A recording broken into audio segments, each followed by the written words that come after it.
Hello class ninth, this is Tamanna Dhir. हम यहाँ study कर रहे हैं हमारा पॉलिटिकल साइंस का चैप्टर इलेक्टोरल पॉलिटिक्स। तो चलिए कंटिन्यू करते हैं। आज का हमारा टॉपिक है इलेक्शन कैंपेन। इलेक्शंस की हम बात कर रहे हैं इस चैप्टर में। तो इलेक्शंस का पर्पस क्या होता है? आम जनता को, लोगों को एक अपॉर्चुनिटी देना, अपना रिप्रेजेंटेटिव, अपनी गवर्नमेंट खुद से चूज़ करने का, खुद से फॉर्म करने का। यही डेमोक्रेसी में होता है। गवर्नमेंट जो है किसके द्वारा बनाई जाती है? आम जनता के द्वारा। अब अगर जनता ने डिसीज़न लेना है अपनी गवर्नमेंट को, अपने रिप्रेजेंटेटिव को चूज़ करने का, तो क्या ज़रूरी है? एक इंटरेक्शन, एक बातचीत ज़रूरी है between the representative and the common people. इसके लिए अब क्या नेसेसरी है? एक रिक्वायरमेंट है ओपन और फ्री डिस्कशन की, एक इंडिपेंडेंट डिस्कशन की ज़रूरत है, जिसके थ्रू आम जनता जो है, लोग क्या कर सकते हैं, वो ये डिसाइड कर सकते हैं कि कौन सा रिप्रेजेंटेटिव ज़्यादा बेटर है, किस पार्टी की जो पॉलिसीज़ हैं ज़्यादा अच्छी हैं, वो एज अ गवर्नमेंट कौन सी पार्टी जो है ज़्यादा अच्छे से एक्ट करेगी। तो वो उन्हें हेल्प करता है कि कौन बेटर गवर्नमेंट बनाएगा, किसकी पॉलिसीज़ ज़्यादा अच्छी हैं। अब ये सारा जो प्रोसेस है इंटरेक्शन का, कि किसकी गवर्नमेंट ज़्यादा अच्छी है, लोग ये डिसाइड करते हैं, ये सब कब होता है? जब पार्टीज़ जो हैं अपने आप को रिप्रेजेंट करती हैं अमंग द कॉमन पीपल। और उस रिप्रेजेंटेशन को, उस अप्रोच को कहा गया है इलेक्शन कैंपेनिंग, इलेक्शन कैंपेन्स।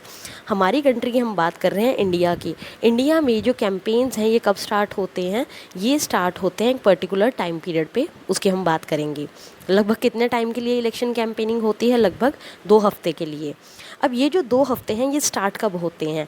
जिस दिन अनाउंसमेंट होती है कैंडिडेट्स की फाइनल लिस्ट की, यानी कि कौन से कैंडिडेट्स जो हैं वो एज अ रिप्रेजेंटेटिव इलेक्शंस लड़ेंगे, अपने आप को रिप्रेजेंट करेंगे। जब इलेक्शन कमीशन वो फाइनल लिस्ट जो है आउट कर देता है, और जिस दिन वोटिंग होती है, the day of polling, vote day जो होता है। अब ये जो टाइम पीरियड है 2 हफ्ते का, किन किन के बीच में? जिस दिन लिस्ट आउट होती है और जिस दिन फाइनल वोटिंग होती है, इन दोनों इवेंट्स के बीच में जो 15 दिन का टाइम होता है, 2 हफ्ते का, उस टाइम पीरियड में क्या होती है? इलेक्शन कैंपेनिंग का प्रोसेस होता है। अब ये इलेक्शन कैंपेनिंग है क्या? अब इस टाइम पीरियड के दौरान कैंडिडेट्स जो हैं वो क्या करते हैं? वो वोटर्स को कांटेक्ट करते हैं, अप्रोच करते हैं लोगों को। वो खुद से जो हैं अपनी पॉलिसीज़ को, अपने आइडियाज़ को रिप्रेजेंटेट करते हैं लोगों के आगे कि जी ये हमारे आइडियाज़ हैं, आप इसके बेस पे हमें वोट करें। अपार्ट फ्रॉम दैट, जो पॉलिटिकल लीडर्स हैं वो इलेक्शन मीटिंग, आपने देखा होगा बहुत सारी रैलीज़ होती हैं, घर घर आके जो है रिप्रेजेंटेटिव वोट मांगते हैं। खुद रिप्रेजेंटेटिव नहीं तो उनके सपोर्टर जो हैं आपके पास आते हैं। नंबर ऑफ़ एडवर्टीज़मेंट्स होती हैं। तो यहाँ पे हम बात कर रहे हैं कि मीडिया जो है वो कितना इंपॉर्टेंट रोल प्ले करती है। Print media, newspapers, full of advertisement, full of campaigns, rallies, सबकी इन्फॉर्मेशन आपको मिलती है। टीवी की अगर आप बात करें, न्यूज़ चैनल्स वगैरह, ये भी सब क्या होते हैं? सारा दिन टेलीकास्ट करते हैं कि किस पार्टी ने क्या किया, किसका क्या मोटिव है, क्या आइडिया है। एंड सोशल मीडिया भी आपको पूरी इन्फॉर्मेशन जो है प्रोवाइड करते हैं। तो मीडिया जो है वो बहुत इंपॉर्टेंट रोल प्ले करता है इलेक्शन कैंपेनिंग में। अक्सर आपने देखा होगा कि इलेक्शन कैंपेनिंग के दौरान क्या होती है? रैलीज़ होती हैं, आपको इन्फॉर्मेशन दी जाती है कि हाँ ये पार्टी का ये आइडियोलॉजी है, इस पार्टी का ये आइडियोलॉजी है। सो इनके बेस पे ही फाइनल डिसीजन जो आम जनता लेती है कि मैंने किसको वोट करना है, वो सब इन्हीं दिनों के बीच में जो है जनता अपना माइंड बनाती है। अब ऐसा नहीं है कि ये जो इलेक्शन कैंपेन है ये सिर्फ ये 2 हफ्ते के लिए होता है। एज़ पर इलेक्शन कमीशन, ये इलेक्शन कैंपेनिंग आप सिर्फ एग्जीक्यूट कब कर सकते हैं? वो 2 वीक्स, वो 15 डेज़ के फिक्स टाइम पीरियड के लिए। लेकिन पॉलिटिकल पार्टीज़ जो हैं वो अपने आप को प्रिपेयर करना शुरू कर देती हैं इवन बिफोर मंथ्स, यानी कि हर पॉलिटिकल कॉम्पिटिटिव पार्टी जो है तैयारी शुरू कर देती है बहुत महीनों पहले ही। तो इलेक्शन कैंपेनिंग जो है उसमें पॉलिटिकल पार्टीज़ क्या करती हैं? वो लोगों का ध्यान जो है फोकस करवाती हैं ओवर सम बिग इश्यूज़। कि फॉर एग्ज़ाम्पल अभी एक जो रूलिंग पार्टी है उसके साथ कोई इशू चल रहा है आम जनता का, वो पार्टी उस पर रिएक्ट नहीं कर पा रही है, तो इलेक्शन कैंपेनिंग में क्या होगा? ऑपोजिशन पार्टीज़ जो हैं वो लोगों को अट्रैक्ट करेंगी उस पर्टिकुलर इशू पे, ताकि लोग जो हैं उस पर्टिकुलर इशू के सॉल्यूशन के बेस पे अल्टरनेट, यानी कि वो ये दिखाते हैं कि जी रूलिंग पार्टी तो ऐसा कर नहीं पा रही है, आप हमें वोट करिए, हम क्या करेंगे? इस प्रॉब्लम का सॉल्यूशन देंगे आपको। तो उसके बेस पे जो है वो लोगों को उनका माइंड मैनिपुलेट करते हैं, पार्टीज़ जो है मैनिपुलेट करती है लोगों का माइंड। अब इलेक्शन कैंपेनिंग में क्या होता है? कुछ पार्टीज़ जो हैं वो कुछ स्लोगन्स बनाती हैं यानी कि वो पॉपुलर स्लोगन्स बनाते हैं जिनसे वो अपने आइडियोलॉजी को, अपनी पॉलिसीज़ को है डिफ़ाइन करते हैं। तो यहाँ पर हम जो है कुछ पॉपुलर स्लोगन्स के बारे में बात करेंगे। तो हमारा पहला जो स्लोगन है दैट इज़ गरीबी हटाओ, रिमूव पॉवर्टी। कौन सी पार्टी ने दिया था? कांग्रेस पार्टी ने, under the leadership of Indira Gandhi in the year 1971 Lok Sabha elections में।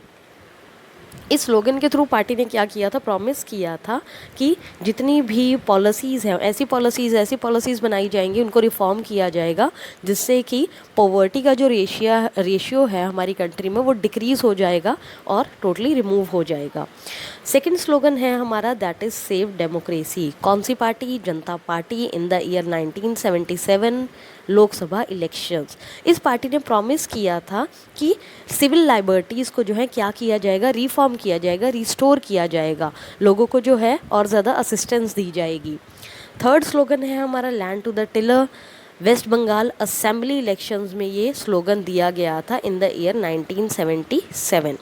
Fourth slogan is protect the self respect of the Telugus. ये जो स्लोगन है ये दिया था एन.टी. रामाराव ने, जो कि लीडर थे तेलुगु देशम पार्टी के।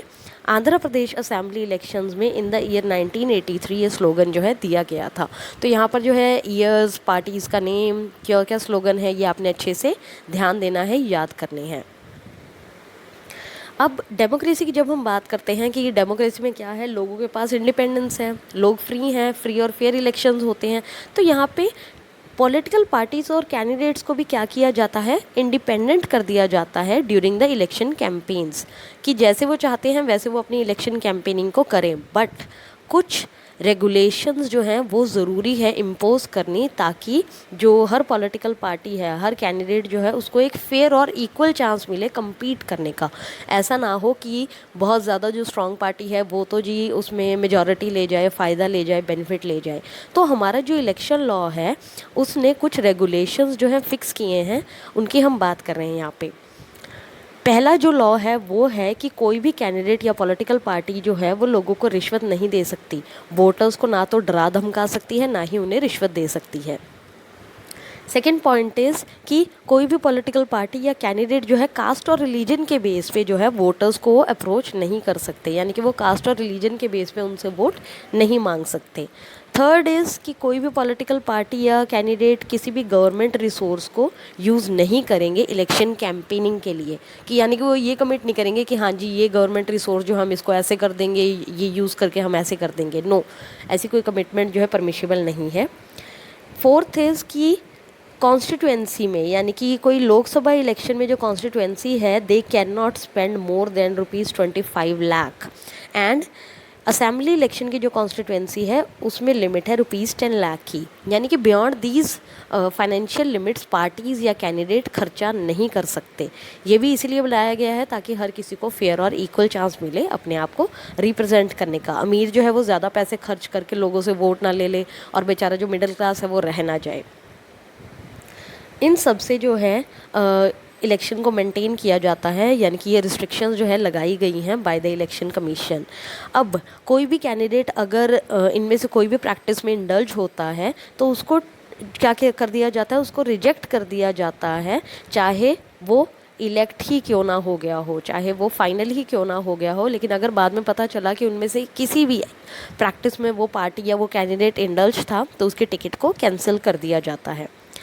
अब बात कर रहे हैं हम कि ये लॉज तो इम्प्लीमेंट हैं ही, इसके अलावा पॉलिटिकल पार्टीज़ जो हैं उन्हें एक मॉडल कोड ऑफ कंडक्ट को भी फॉलो करना पड़ता है during election campaigns. Code of conduct होता क्या है? कोड ऑफ कंडक्ट जो है ये एक सेट है रूल्स एंड रेगुलेशंस का, जो कि बनाया जाता है इलेक्शन कमीशन के द्वारा, जिसे फॉलो करना पड़ता है पॉलिटिकल पार्टीज़ और कैंडिडेट्स को इलेक्शन कैंपेनिंग के दौरान।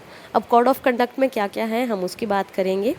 तो यहाँ पे पहला पॉइंट है कि कोई भी पार्टी या कैंडिडेट जो है इलेक्शन कैंपेन में कोई भी वर्शिप का प्लेस जैसे टेम्पल, मॉस्क्यू, गुरुद्वारा ये जो है नहीं यूज़ करते फॉर देयर इलेक्शन प्रोपागेंडा, यानी कि अपने इलेक्शंस को प्रमोट करने के लिए, अपने आप को दिखाने के लिए जो है वो इसे यूज़ नहीं कर सकते। नहीं तो क्या होगा, रिलीजन और कास्ट के बेस पे जो है लोग अपना वोटिंग करेंगे, जो अभी हमने ऊपर पॉइंट पढ़ा कि नहीं हो सकता। सेकेंड पॉइंट इज़ कि कोई भी पार्टी जो है गवर्नमेंट व्हीकल्स को एयरक्राफ्ट को, यानी कि जितने भी गवर्नमेंट रिसोर्सेज हैं उनको यूज़ नहीं कर सकते अपने इलेक्शंस के लिए। थर्ड पॉइंट इज़ कि एक बारी जब इलेक्शंस अनाउंस हो गए, मिनिस्टर्स जो हैं यानी कि जो रूलिंग पार्टी है वो ऐसी कोई भी कमिटमेंट नहीं करेंगे, ना तो वो कोई ऐसे प्रोजेक्ट कमिट करेंगे, ना ही वो ऐसे कोई पॉलिसी डिसीजंस लेंगे जिनके बेस पे वो लोगों का जो सपोर्ट है, सिंपथी है, गेन कर पाए। यानी कि अगर क्या पता रूलिंग पार्टी कुछ ऐसा अनाउंस कर दे इलेक्शन कैंपेनिंग के दौरान कि लोग एकदम से डाइवर्ट हो जाएं कि हाँ हाँ ये तो हमारे प्रॉब्लम का सॉल्यूशन है, तो चलो दोबारा से इसी पार्टी को वोट करते हैं। तो ये जो है रिस्ट्रिक्टेड है कोड ऑफ कंडक्ट के under. Next is polling and counting of votes. अब फाइनल स्टेज इलेक्शन का तब होता है जिस दिन फाइनली वोटर्स जो हैं अपना वोट कास्ट करते हैं, पोल करते हैं अपना वोट। इस दिन को क्या कहा जाता है? Election day. हर वो इंसान जिसका नेम वोटर लिस्ट पे है वो क्या कर सकता है, वो अपने नियर बाय पोलिंग बूथ में जाता है, वहाँ पर अपना नाम जो है, जैसे ही वो अंदर जाते हैं इलेक्शन ऑफिशियल जो है वो क्या करता है, उन्हें आइडेंटिफाई करता है। वोटर्स लिस्ट में जो है उनका नाम देखा जाता है, उन्हें आइडेंटिफाई किया जाता है, फिर उनकी फिंगर पर एक मार्क लगाया जाता है और उन्हें अलाउ किया जाता है अपना वोट कास्ट करने के लिए। फिंगर पे मार्क क्यों लगाया जाता है? सो दैट ये कंफर्म हो जाए कि ये पर्सन जो है अपना वोट कास्ट कर चुका है। एक इंक लगाई जाती है जो कि बहुत जल्दी से इरेज नहीं होती है, गायब नहीं होती है, जस्ट टू मेक श्योर कि इस पर्सन ने वोट कास्ट कर दिया है, और वो रिपीटेड या फ्रॉड एक्टिविटीज़ को दूर करने के लिए हर कैंडिडेट जो है, हर एजेंट का एक कैंडिडेट जो है उसे अलाउ किया जाता है पोलिंग बूथ के अंदर बैठने का, ताकि वो ये कंफर्म कर सके कि वोटिंग जो है वो एक अच्छे फेयर वे में कंडक्ट हो रही है। पहले क्या होता था, वोटर्स को जो है जिसको भी वो वोट करना चाहते थे, बैलेट पेपर का सिस्टम था। तो पहले क्या होता था, जो भी वोटर अपने पार्टी को वोट करना चाहता था वो उस बैलेट पेपर पे, वो जो शीट ऑफ पेपर था जिसके ऊपर नेम लिखे होते थे कैंडिडेट्स के, उनकी पार्टी का नेम लिखा होता था और उनका सिंबल बना होता था, तो उसके ऊपर उसे स्टैंप लगानी पड़ती थी और बैलेट बॉक्स में वो डाल देते थे उस पेपर को। बट अब क्या हो गया है, उस बैलेट पेपर को रिप्लेस कर दिया है ईवीएम मशीन्स ने, इलेक्ट्रॉनिक वोटिंग मशीन्स ने। अब ईवीएम के थ्रू वोट्स रिकॉर्ड होते हैं। अब ये मशीन क्या करती है, इसके ऊपर एक मशीन होती है जिसके ऊपर कैंडिडेट्स का नेम और पार्टी के सिंबल होते हैं। इंडिपेंडेंट कैंडिडेट्स जो हैं उनके वो भी सिंबल दिए जाते हैं इलेक्शन ऑफिशियल्स के द्वारा। अब वोटर ने क्या करना है जी, जिस भी पार्टी को वो वोट करना चाहता है उसके नेम के आगे जो बटन होता है वो उसे प्रेस करता है और उनका रिकॉर्ड वोट हो जाता है, एज अ वोट कास्ट हो जाता है उनका एज अ चॉइस।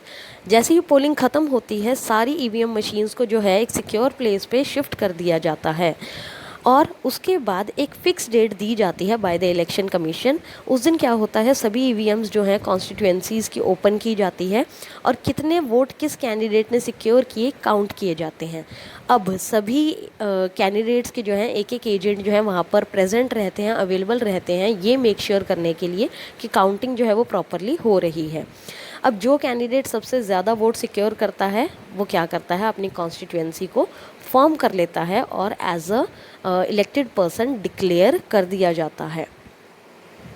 अब जनरल इलेक्शन में क्या होता है, जो काउंटिंग ऑफ वोट्स होती है सभी कॉन्स्टिट्यूएंसी में वो सेम टाइम पर सेम डे पे एग्जीक्यूट की जाती है। आपने देखा होगा उस दिन televisions, radios, newspaper, social medias जो हैं फुल रहती हैं, मतलब वहाँ पर न्यूज़ चलती रहती है कि हाँ इस पार्टी ने इतने वोट किए, ऐसे ऐसे काउंट बढ़ रहा है। तो एक आइडिया हो जाता है, उन कुछ आवर्स में जो हैं रिज़ल्ट डिक्लेयर हो जाते हैं और आइडिया मतलब मिलना शुरू हो जाता है कि ओके ये जो कैंडिडेट है, ये जो पार्टी है नेक्स्ट गवर्नमेंट के रूप में अपने आप को फॉर्म करेगी। नेक्स्ट टॉपिक है हमारा कि जो इलेक्शंस हैं इंडिया में वो डेमोक्रेटिक कैसे हैं। तो हम यहाँ पर बात कर रहे हैं कि बहुत सारी अनफेयर प्रैक्टिसेस के बारे में हम सुनते हैं, न्यूज़पेपर और टेलीविजन्स में हम देखते हैं कि जी ऐसा ऐसा हो गया, तो बुरा लगता है कि हाँ हमारी कंट्री में इतना अच्छा सिस्टम होने के बावजूद भी ऐसी प्रैक्टिसेस हो रही हैं। तो इलेक्शंस को जो हैं हम कुछ नेगेटिव पॉइंट्स की यहाँ पे बात करेंगे कि क्या क्या चैलेंजेस जो हैं, क्या क्या नेगेटिव आउटकम्स जो हैं इलेक्शन के बाद होते हैं। तो यहाँ पर अक्सर पढ़ा जाता है कि इंक्लूजन हुआ है फॉल्स नेम का, यानी कि एक ऐसी लिस्ट जो है वोटर लिस्ट बनाई जाती है उसमें फॉल्स नेम जो है इंक्लूड कर दिए जाते हैं और जेन्युइन नेम्स जो हैं उनको एक्सक्लूड कर दिया जाता है। एक यानी कि फेक वोटर लिस्ट जो है बनाई जाती है। मिसयूज़ किया जाता है गवर्नमेंट फैसिलिटीज़ का। किसके द्वारा? रूलिंग पार्टी के द्वारा। लोगों को अट्रैक्ट करने के लिए जो रूलिंग पार्टी है वो गवर्नमेंट फैसिलिटीज़ और ऑफिशियल्स को यूज़ करते हैं ताकि जनता को कन्विंस कर सके और उनके वोट जो हैं हासिल कर सके। जैसे कि हमने पहले पढ़ा था, एक लिमिट थी 25 लाख और 10 लाख की, लेकिन वो लिमिट होने के बावजूद भी क्या होता है, रिच कैंडिडेट्स और बिग पार्टीज़ जो हैं वो एक्सेसिव यूज़ ऑफ मनी यानी कि पैसा खिला के जो है लोगों को वोट हासिल करते हैं। और यहाँ पर लास्ट जो हमारा पॉइंट है वो है intimidation of voters and rigging on the polling day. Exploit किया जाता है, क्या कहते हैं, माल प्रैक्टिसेस ऐसी अडॉप्ट की जाती हैं जिसकी वजह से वोटर्स जो हैं उन्हें इन्फ्लुएंस किया जाता है। तो इन सारी एक्टिविटीज़ के बेस पे अगर इलेक्शंस होंगे तो क्या वो एक्सेप्टेबल होंगे, क्या वो फेयर होंगे? क्या आप ऐसे इलेक्शंस के बारे में सुन के अच्छा फील करेंगे? नहीं, ऐसा नहीं होगा। लेकिन क्या हो रहा है कि ये प्रैक्टिसेस जो हैं हमारी कंट्री में फिर भी बहुत ज़्यादा हाई लेवल पर नहीं हो रही हैं। होती हैं, वो क्या चाहते हैं, इलेक्शन का पर्पस जो है वो मीट ना हो पाए, लेकिन लेवल इतना ज़्यादा अभी भी हाई नहीं है। तो ये जो सारी प्रैक्टिसेस हैं, जब हम ऐसी प्रैक्टिसेस के बारे में सुनते हैं तो हमारे माइंड में एक क्वेश्चंस आ जाते हैं कि क्या ये जो इलेक्शंस थे ये फेयर थे? क्या ये जो पार्टी है ये जीती है, मतलब इसकी जीतने का बेस क्या है? क्योंकि ये इसे सपोर्ट मिला है या फिर इन्होंने इलेक्टोरल माल प्रैक्टिसेस के बीच पे जो है अपने आप को जो है हासिल की है, जीत हासिल की है।